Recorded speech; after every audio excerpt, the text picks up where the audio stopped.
All right. So, welcome everyone. It's the weekly Wednesday coaching call with yours truly, Omar Pinto, and my co host, Tori Skeen. And we're going to just dive right in with Kris. Kris could use a little support, a little coaching. So, let's see if we can help. So, Kris, give us a couple of details about what's going on with you currently and how we can help. So currently, I am in the process of wondering if I'm going to stay with my husband of 21 years. I feel like we've grown completely apart. We don't want the same things. I'm attracted to him. He's a wonderful man. He helps with everything around the house. He's a great father. Like some girls going to be lucky to have him. He just he just really annoys me, and I think he has a lot to do with my drinking, and I'm trying to get away from that. So I my kids were very, very, very mad at me. I because Mm, I ended up leaving the house. I couldn't mm, he started yelling at me out the window because he thought I was having an affair, but really I was starting to drink again. And I found myself in a hotel, and he's thinking other things, and really I fell off the wagon again. So um yeah, he was screaming at me out the window, and I'm like, I just can't do this anymore. Like it's just we both deserve to be happy, and I want to travel. He's not a traveler. Like he doesn't want to go on a cruise. He doesn't want to go on a plane. He doesn't want to go by car. It's like, oh my God, for God's sakes. So I just think we've just grown apart. So, but it's scary because I was just like, oh, we're going to be that couple, when we're 80. And, I've been with him since I was 18 and blah, blah, blah. mm. So you put that false in your head. But at the same time, I just turned 39. So I'm like, okay, I need to be happy, and I Mhm. want to do what I want to do. So that's that. Yeah. So, and you've got 13 days sober right now. 13 days sober. 13 days. Yes. Okay. What's been your longest time of sobriety since you've 42. 42 days? Yeah, I've been struggling for 8 years. Okay. 42 days struggling for 8 years. Okay. Hmm. So, what do you know, or do you have an idea what you're struggling with that keeps bringing you back to the alcohol? I think I don't want to be married. Like it really is. We separated 5 years ago, Mm, and I went back to with him, and then um, but like I made him redate me. We were separated for like a year. I made him redate me. Not made him redate me, but I was like, if you like, and the dating scene was absolutely horrible. I went on like two, and I was like, oh, this is terrible. But like I said, like I am attracted to him, like all of that. He's a great, great man. He sorry, people are like walking in. I mean, he's fabulous. He's gonna be so, so perfect for somebody, but just not me anymore. God, this is such a needed topic and such a needed conversation because there are so many people exactly where you're at. And so the coronavirus has been like the accelerator for so many people. Once all the barriers, the ability to go off to work, and distract ourselves with any number of things comes off the table, and we're left with, the immediate circle, are, trapped in our own bubble, so to speak. All of a sudden, we reckon, and you learned this 5 years ago. You guys separated 5 years ago. Yes. And so if you separated 5 years ago, it started even longer before that. Mhm. So let's talk about the first 10 years. How was the first 10 years? I thought good. I mean, we were together for 6 before we had our first oops baby. So yeah, and then we had our second 8 years in, and then that's when we got married. Um, and yeah, I mean, it was fine like the first 10 years. Okay. I All mean, right. we obviously had our arguments, our disagreements, and Who doesn't? whatnot, but Yeah. right, it's marriage. So Yes. Yes. Yeah. And so what I'm trying to do is I'm trying to identify the moment. okay, so the moment was, oh boy. Breathe. um, Breathe. yeah, the Yeah. moment Okay. was okay. So I thought everything was great. Like I was a great girlfriend, and like before we had kids, like every Friday, like he would go out with his friends, I went out with my friends, and then Saturday was like our night because I truly believe like you need to have like your own friends and Mhm. whatnot. So the aha moment was when a girl came into my office and sat across from my desk and told me how they had sex years ago. And um she was like, but don't worry, it was before you were married. And I'm like, it doesn't matter. What the heck? And so I've never been able to get over, if you've been able to hide that from me, what else are you hiding? And he's not going to come clean because he doesn't want to hurt me. My kids have said they have never seen him cry as much as he's cried. I know he's sorry. I know he is. But I don't know. So that was the first part of it. And then, so trying to get that trust back is just, oh, it's not easy at all.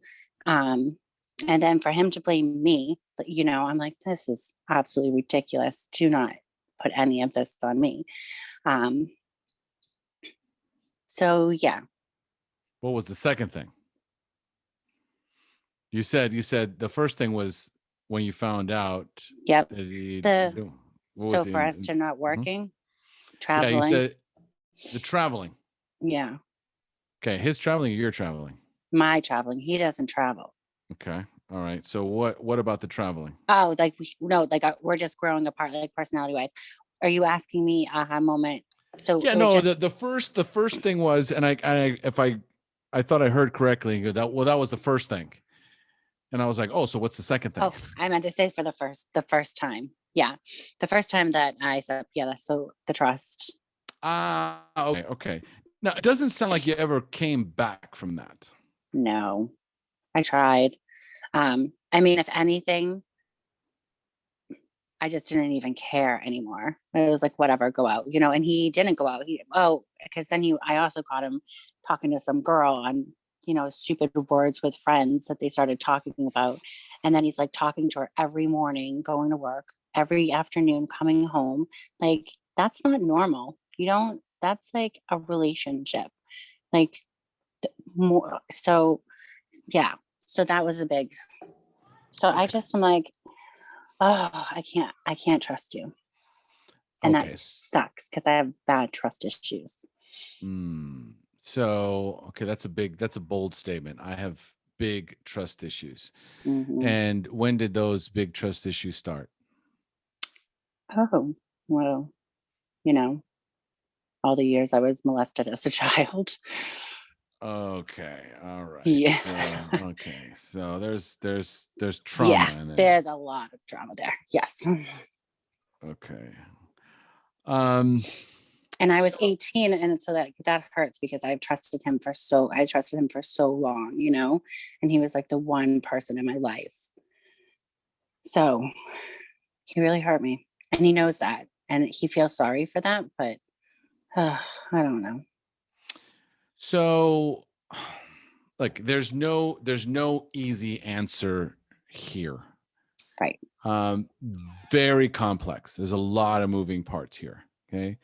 So ultimately the first thing that I see immediately is this need to Hmm. heal from the years of abuse as a child. Oh, yeah. I've been in therapy. Okay.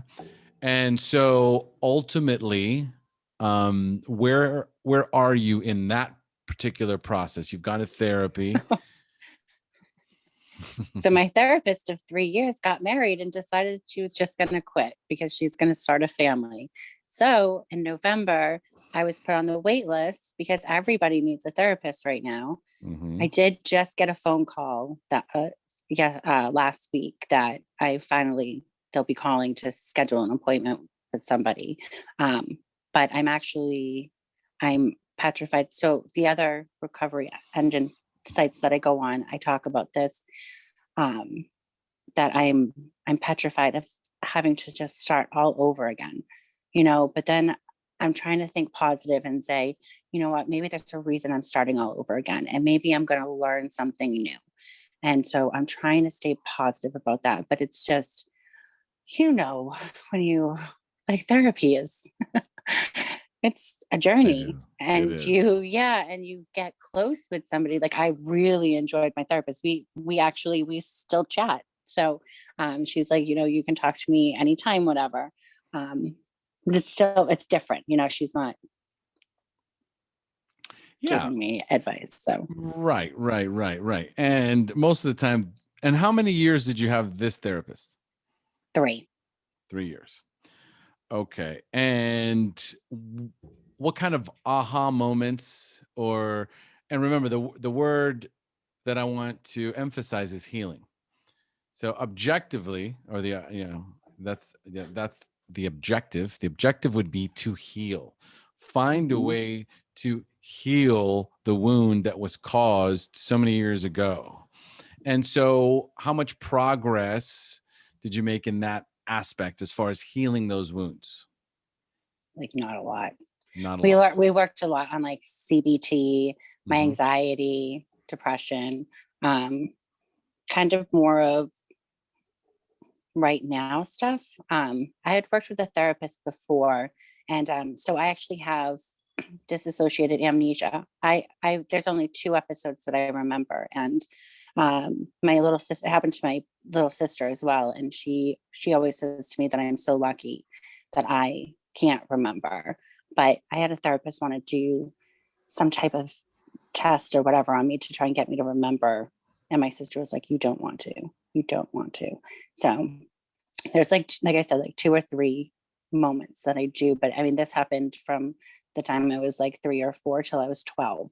So Okay. So this disassociated amnesia, yes.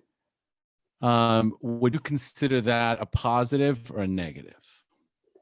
Talking to my sister, I consider it a positive.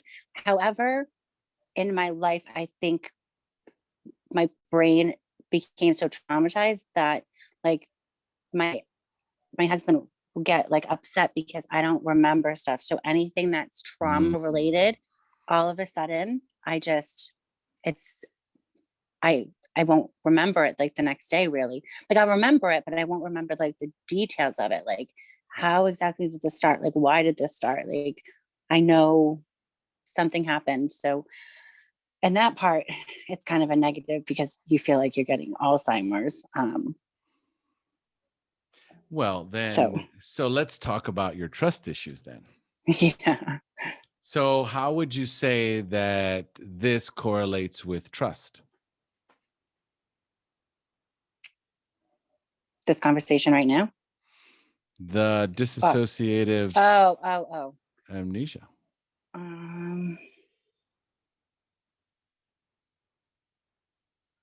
I don't know. If you were to guess, what could it be? You're making me feel stupid. No. This is me. This is me as an attempt. This is coaching questions. Number 1. So first of all, let me clarify. This is a way to coach. There's a blockage. Okay. Especially when we're talking about disassociated amnesia. Okay. There is an active participant inside of me that is blocking information. I don't want to think about this because I don't want to re-feel the trauma. Okay. So, yeah, I definitely do not want you to feel stupid. It's okay. Right? This is a way of trying to get your subconscious to engage. So Okay. I'll ask a question like, okay, so you don't know, but if you did, what would it be? And so sometimes what'll happen is a thought will pop immediately to your head. Like, for example, what's the first thought in your head right now? Then I'm really glad I went on this call. Okay. All right. So that must mean that you feel something. What do you feel? Relief. Okay. Okay. So now let's go back to that question. Okay. So the disassociated amnesia. Hmm. So how could that possibly correlate with your trust issues?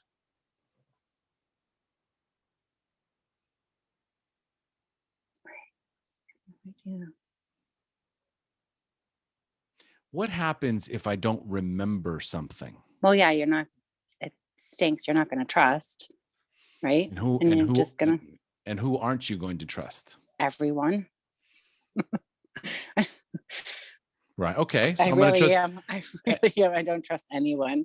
My poor mhm. kids have anxiety because I am a crazy lady when it comes to everyone.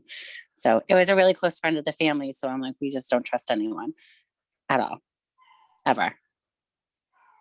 Are you included in that circle?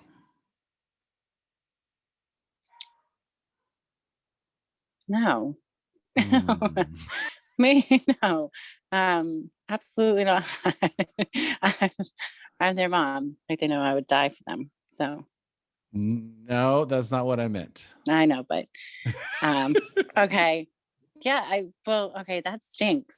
Because I guess, yeah, if I'm telling them not to trust everyone, then yeah, I would be in that circle. Yeah, I don't trust myself. Hmm. Just think about that for a moment. Like if I can have amnesia and I don't remember something, then the person I can't trust is me. Right. So we have to start there. We have to start with number one, do I trust myself? Do I trust my ability to make good decisions? Oh, yeah, no. Okay. All right. So again, there's things that need to heal.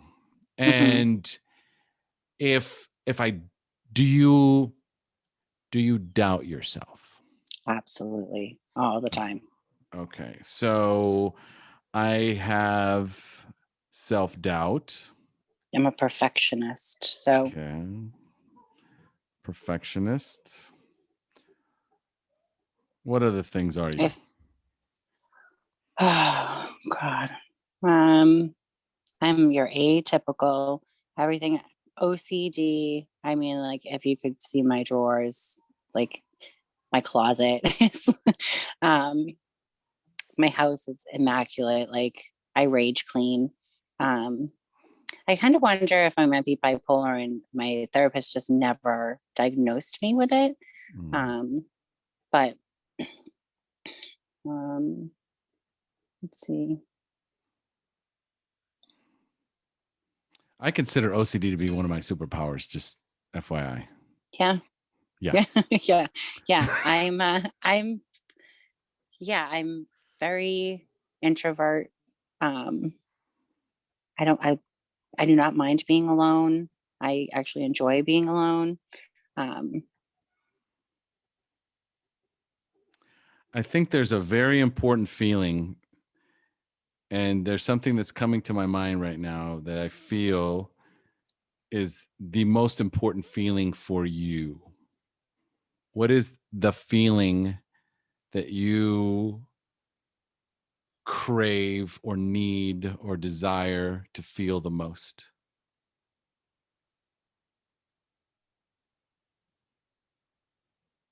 Happy. And what do you think is preventing you from being happy, feeling happy? My marriage and alcohol. Okay, my marriage and alcohol. And what is it about your marriage and your alcohol? What feelings come up? They make you feel certain things. No, alcohol makes me not feel. So that's why I do it. So that I can Okay. go home and deal with my marriage or even my job. Sometimes it's really bad. It can start at like 10 o'clock in the morning, um, sometimes earlier. Um, so it's quite disgusting. But it is what it is. I did it. I own it. Now I just need to On a scale from heal. one on a scale from 1 to 10, how safe do you feel? Um, actually, at, I would say a 10 because I'm like out of the house. I'm with a friend. I've actually the past 15, 16 days have been some of the best healing days. I've had some days that are really high anxiety, like, I mean, shaking uncontrollably, um, just not knowing what the future holds.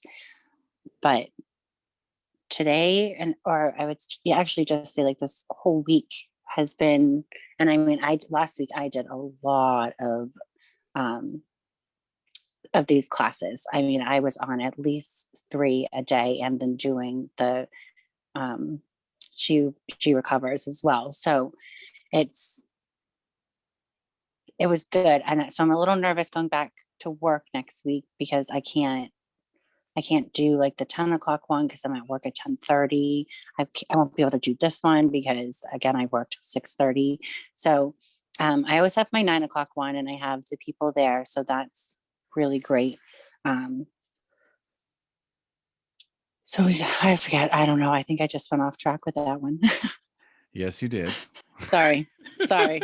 I was just So like, that's the beautiful thing about oh, no, that's it's part of the whole process. It's about allowing.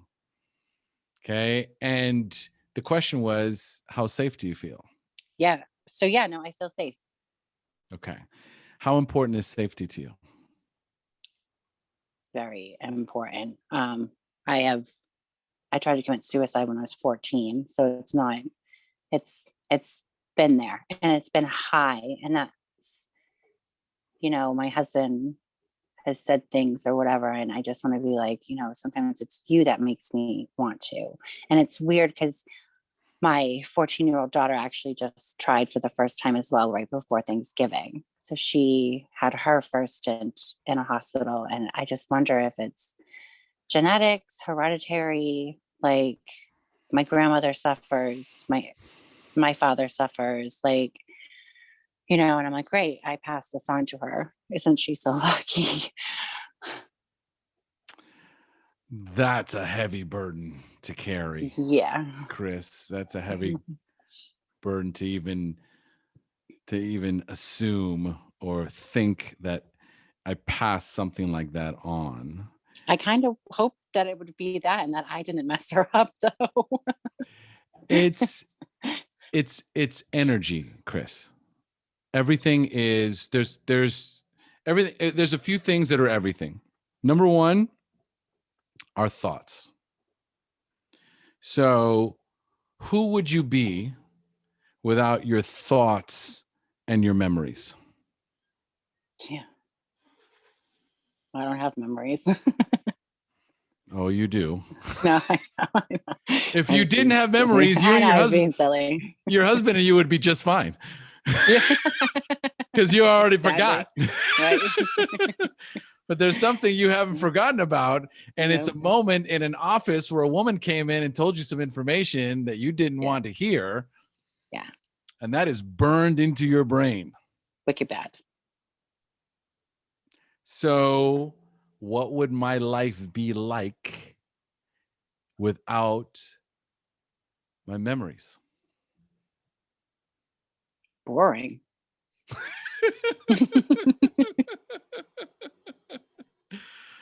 What else could it be? Could it be something else? Oh, I hate being put on the spot. My God.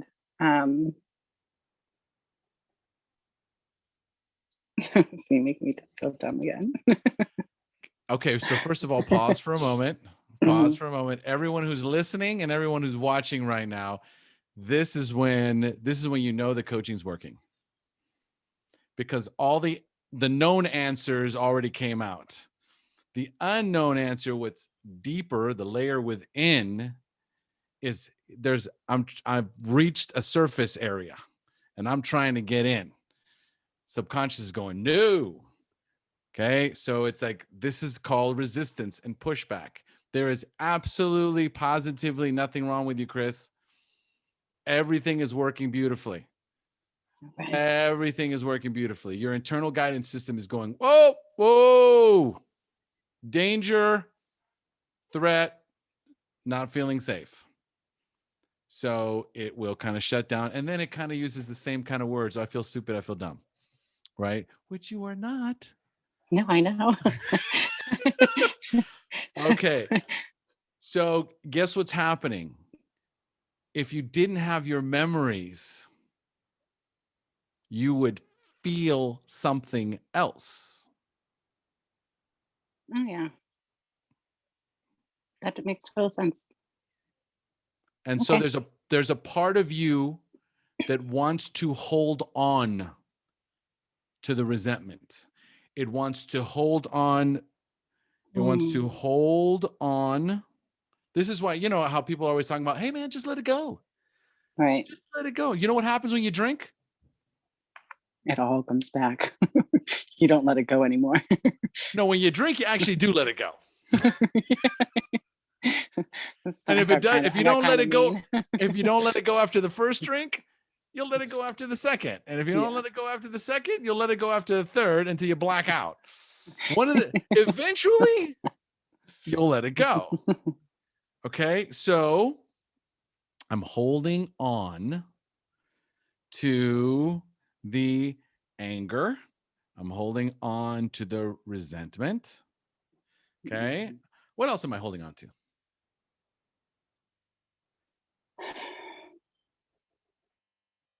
Some bitterness. Let's see here. Anger, resentment. I was just gonna say anger. All right. So anger, resentment, the broken trust.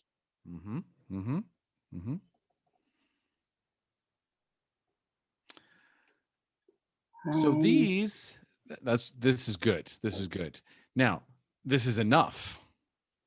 Anger, resentment, bitterness, broken trust. Do you know what this creates? Hatefulness. I wasn't going to go there, but It's true. Do you feel hateful? No, I could never actually hate him. I feel like hate is a very strong word. But I think you haven't let go of the hatefulness you feel for the individual who hurt you. Well, nor am I saying that you should. I am just saying that word came up fast. Okay. Yeah. You know, I have access to it. It's a resource, right? And so the reason why we hold on to things is because they benefit us. If they did not benefit us, we would not hold on. Because otherwise, I'd be holding on to something else. I'd be holding on to open-mindedness, forgiveness, gratitude, appreciation. Okay. But instead, there's these other things that are what they do is they create this giant castle with thick concrete walls, 30 feet tall, that have a moat surrounding it with alligators. Do you feel like you're inside one of those castles? Yes. Okay. Yeah. So, everything. All right. So now let's try and soften all this up. Right now we have a lot of hard edges. We have a lot of pain. And on top of the pain, what we're holding on to is this anger, resentment, bitterness, and broken trust. So we're going to soften it up by recognizing that there's a higher intention and a higher purpose for everything. Everything has a positive, higher intention. So what would you say would be the highest intention for holding on to these feelings? I I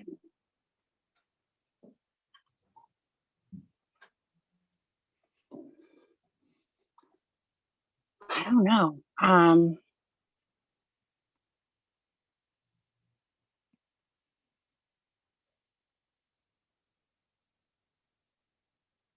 I honestly don't know. Like I don't know why I would have any intentions and why I can't get over it. 'Cause like I said, he's a great guy. Um,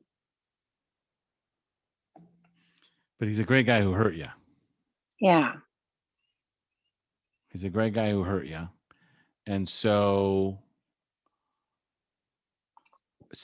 again, remember that everything I ask you is a coaching question yeah, designed to get to the subconscious. It is I know. not I'm it's thinking. not to make you to feel dumb. And the more silence there is and the more of a pause there is, the more you know that we're onto something. I just want you to know that when you can't think of something, when Yeah, no, nothing it's a is good coming, question. it means we are definitely we're on the right track. We're definitely on the right track. There is resistance, there is fear, there's distrust. And so we're definitely onto something. Okay. This is where the work is. This is why, coaching is very different than therapy. It's very aggressive, very assertive, very invasive. Okay. But it's also very effective. So take a deep breath through your nose.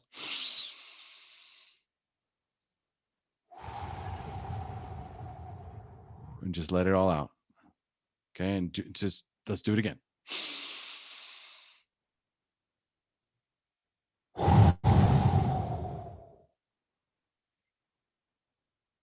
And so what I'm trying to do is get the emotional intensity to come down so you can feel safe again and see if maybe the subconscious will allow us to, what I'm trying to get it to do is lower the drawbridge. Okay. Okay. The castle moat Bring it by the alligators. and lots of alligators. So boom, I'm just trying to get him to lower the drawbridge. So imagine that everything has a higher purpose. There's nothing that you feel, there's nothing that you think that is here to hurt you. So, with that being said, what do you think holding on to this anger and bitterness and resentment and distrust? What's the higher purpose for it being there for you? There isn't because it doesn't do me any good. It Kind of, must. It maybe. has to. I It don't know. It's trying to must. protect me. I Yes. shouldn't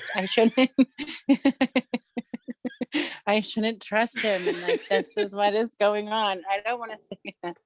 All right. Yay. I get an A for the day. Yay. Yes. Yes. Yes. A for the day. You could have said any number of things, but you landed on the one word I was guiding you towards. Because there is nothing inside of us, Kris, nothing that is here to hurt us. Okay. We are designed genetically for self-preservation.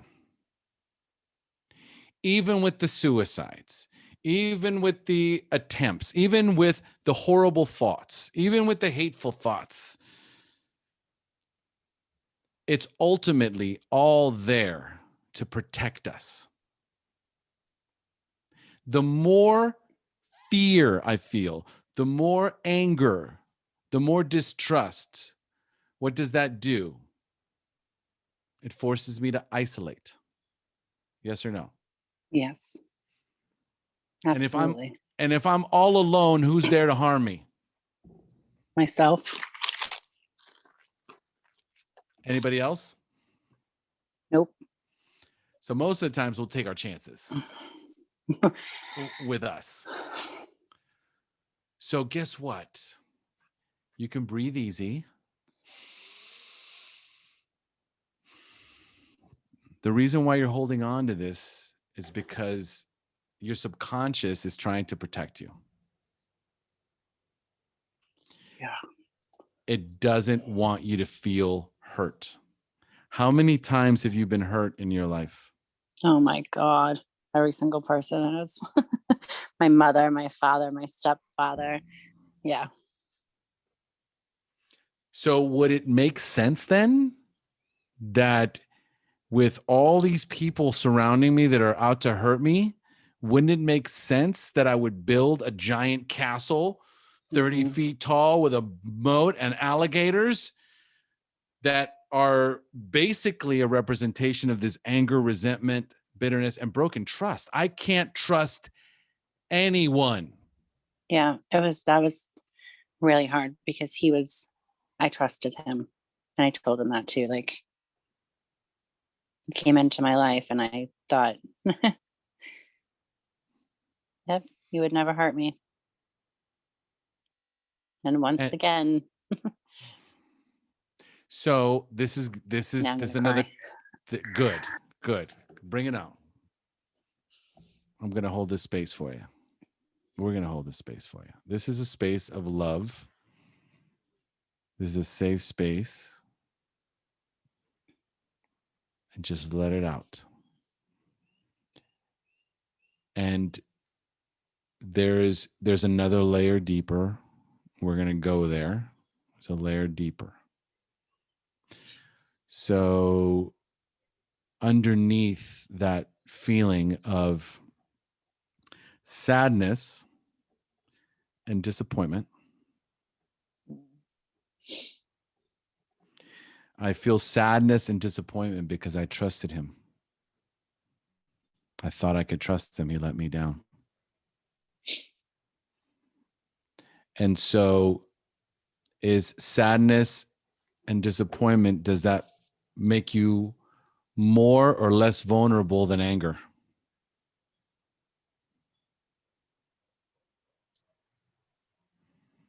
More.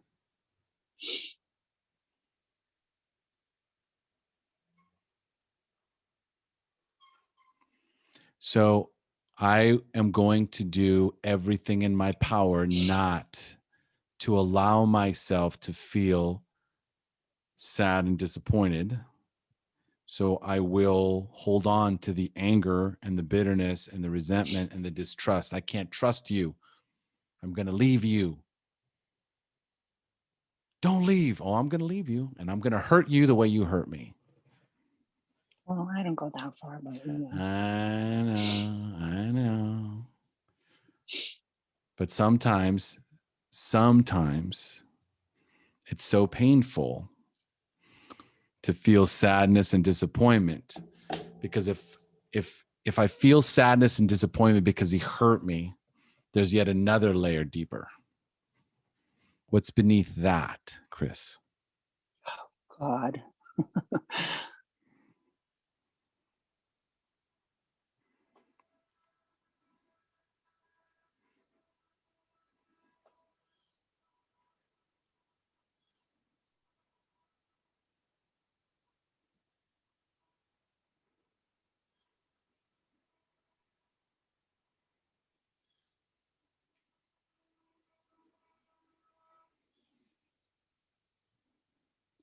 I don't know.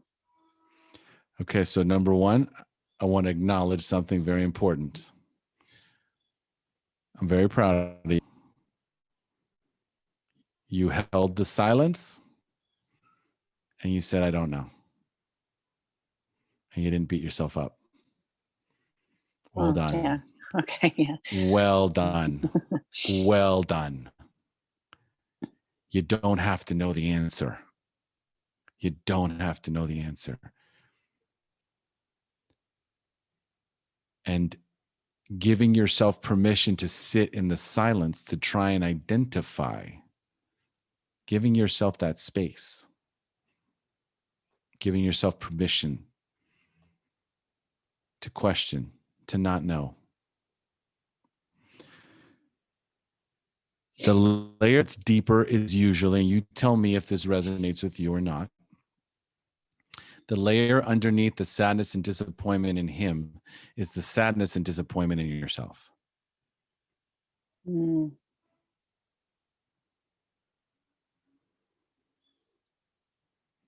I absolutely 100% agree.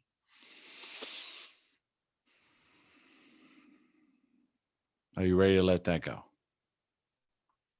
Oh, I don't know. I have a lot of disappointment in myself. Mm. So being, like I said, being the perfectionist, and I think for me, being a perfectionist, I became this way because that, and like the OCD, and I was anorexic as well. Um, it was what I could control in my life, because there was no control, like, at all. It was just complete mayhem growing up. So um it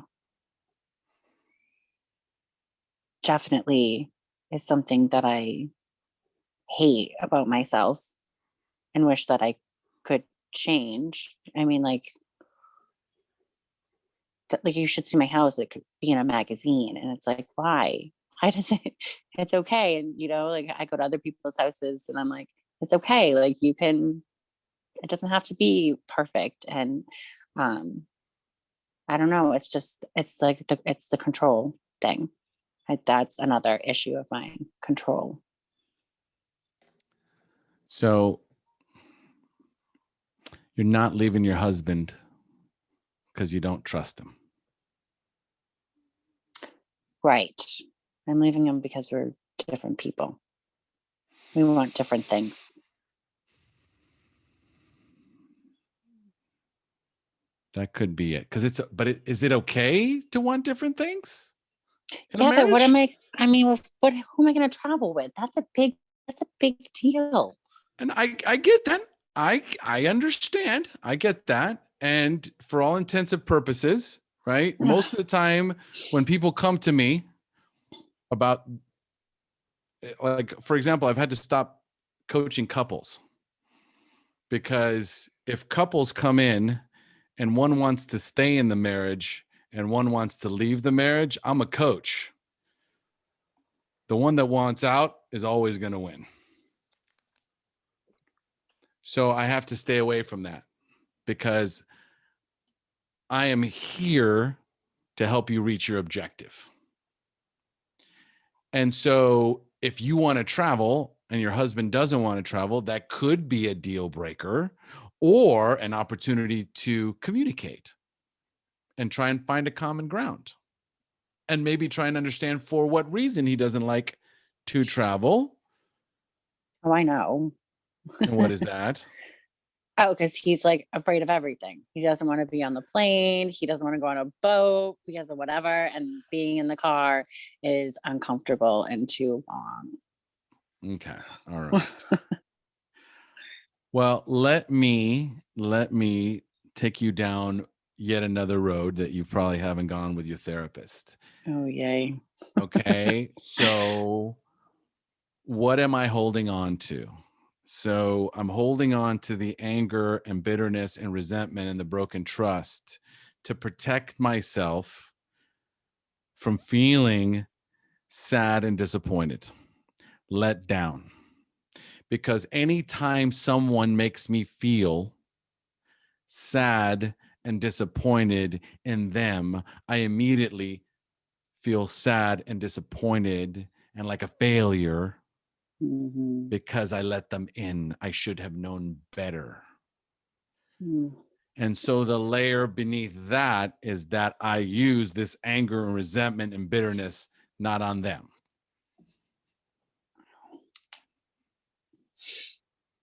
I'm angry and bitter and resentful and do not trust myself.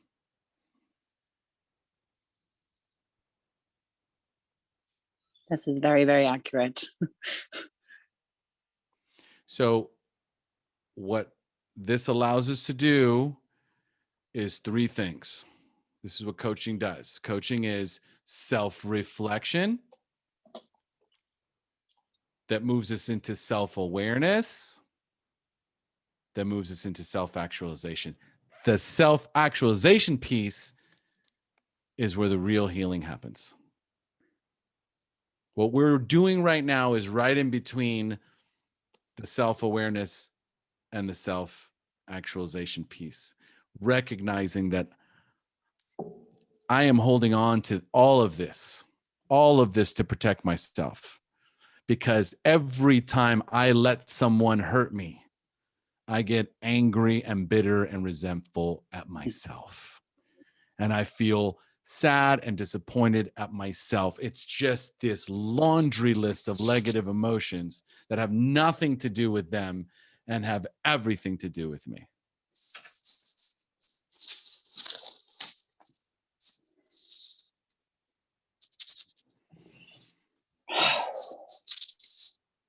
Pause, breathe. Don't hold on to whatever you're holding on to right now. Let it go. Breathe in and breathe out. Let it go. Do not hold on to that shit. Another deep breath.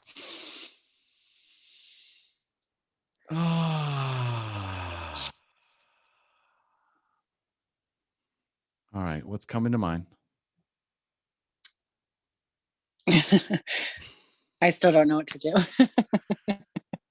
But I've had some great advice. Everyone has said, don't make any major decisions your first year of sobriety. So I'm not going to make any major decisions my first year of sobriety. I think that's excellent. Excellent advice. Yeah. There's no way you're getting involved in another relationship anytime soon. No. So, and is he abusive? Nope. Okay. I told you he's a wonderful guy. He really is. Someone's going to be so lucky to have him. He just annoys me. Let's leverage this safety. Let's leverage the safety that you have currently. And it's an opportunity to continue to heal, learn, grow, and expand. So ideally, with only 13 days sober,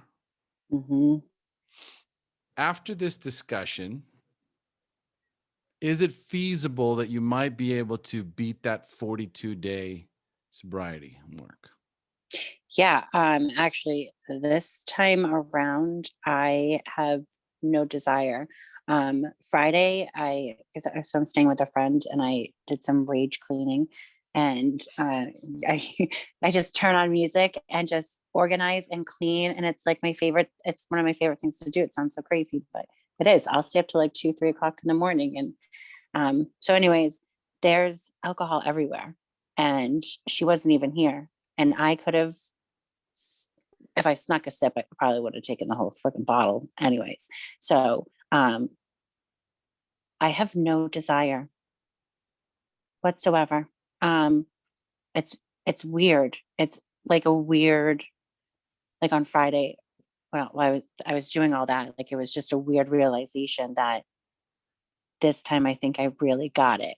Like I'm okay. Like, and because before what would happen is I would stop, and then, and I would think, oh, I'm fine. I can go out with my friends to lunch, and it's okay. I can have a drink and I'm just totally fine. And sometimes I would be fine, but more times than not, it was, now we're stopping at the liquor store and we're grabbing a bottle of vodka, and we're going home and sneaking it and drinking it.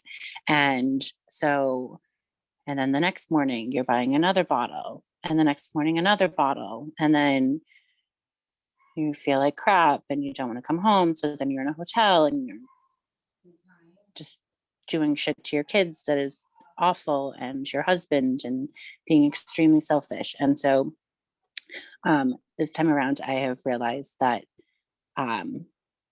alcohol just cannot be a part of my life whatsoever. So I definitely think I'm going to hit that 42. I think I'm good the rest of my life. I'll just order Shirley Temples, and I'm okay with that. Wonderful. Good. So you've got a plan moving forward, and you're going to plenty of calls. Yep. If there's a way for you, how many, even with your work schedule, how many meetings a week can you make?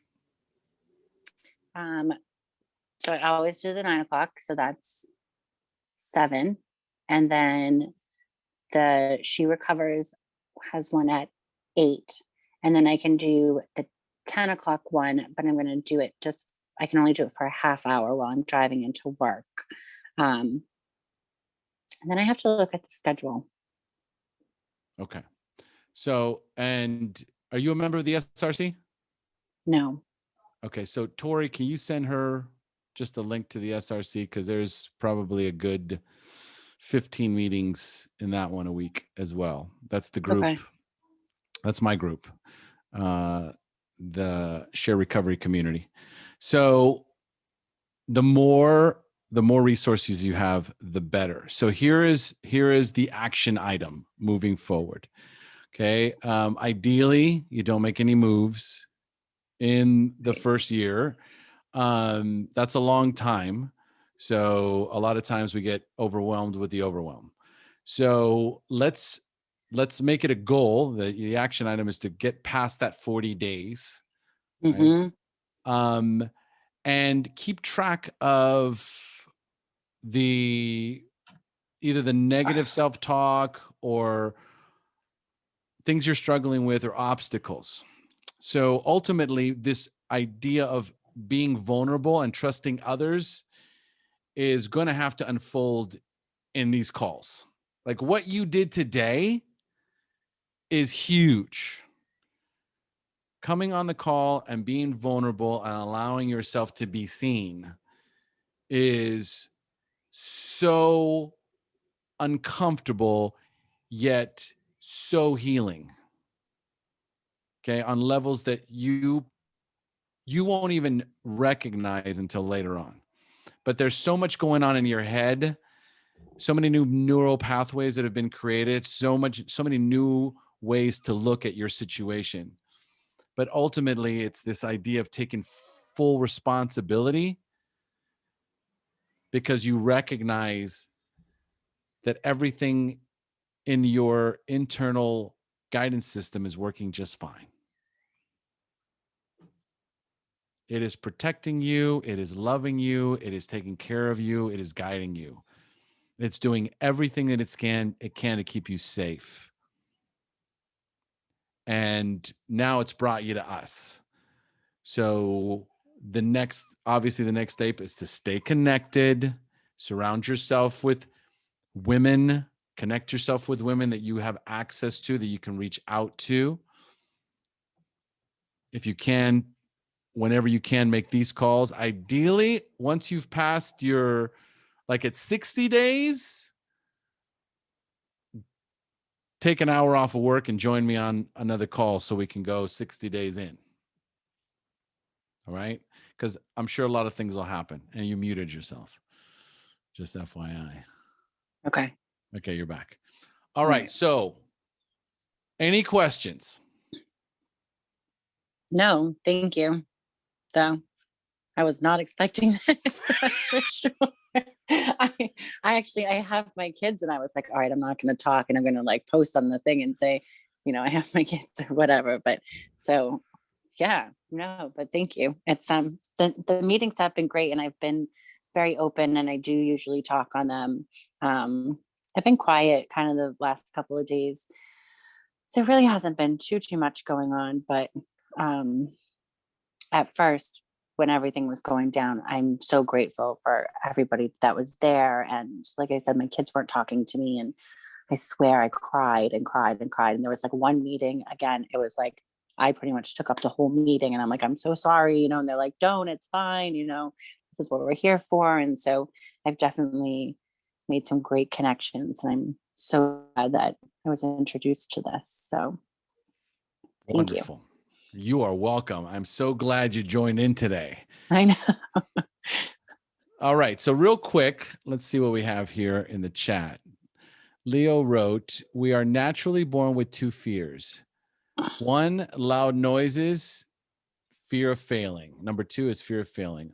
All the others are what we learn and teach ourselves in life. Tree life. What purpose does perfectionism serve? How does that land for you, Kris? So perfectionism for me is that I feel like if you're perfect, somebody's not going to harm you. That's been a big issue. Yeah. Like you can't hurt me because there's no reason for you to hurt me. Safety, ding, ding, ding. See, Yep. the question itself, right, is almost irrelevant. I Mhm. can ask you 30 questions and it all circles back to this need to feel safe. And Yes. because I don't feel safe, I create this giant castle of anger, bitterness, and resentment and distrust, which ultimately isolates me, right? In my perfectly clean house. Yeah. All right. And then Jen wrote, for me, that strive for perfection is to hide all the ugly shit in my life. It is to make things look or seem better when others see me. Mm. That's big. Yeah, it is. That's going a layer deeper. Thank you, Jen. Thank you. All right. So we're at the top of the hour, but is there anyone that would like to give Kris a little support, a little love, a little encouragement before we close up?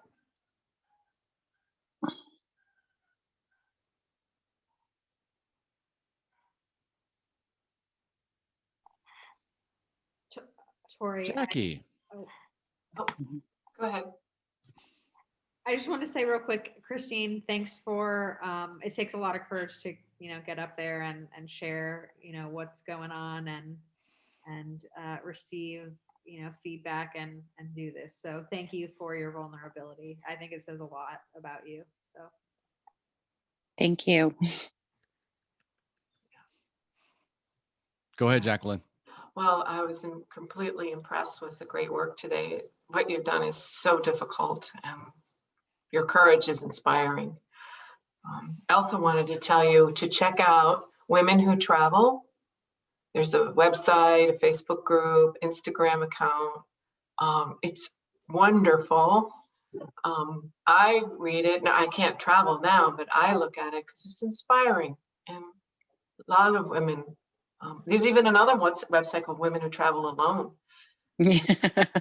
And I'm alone, so that's like kind of what I have to do. But anyway, all I'm saying is there's lots of different travel opportunities out there. I bet there's another woman who wants to travel who has a husband who doesn't want to travel. Yeah, there's a lot more than just the traveling.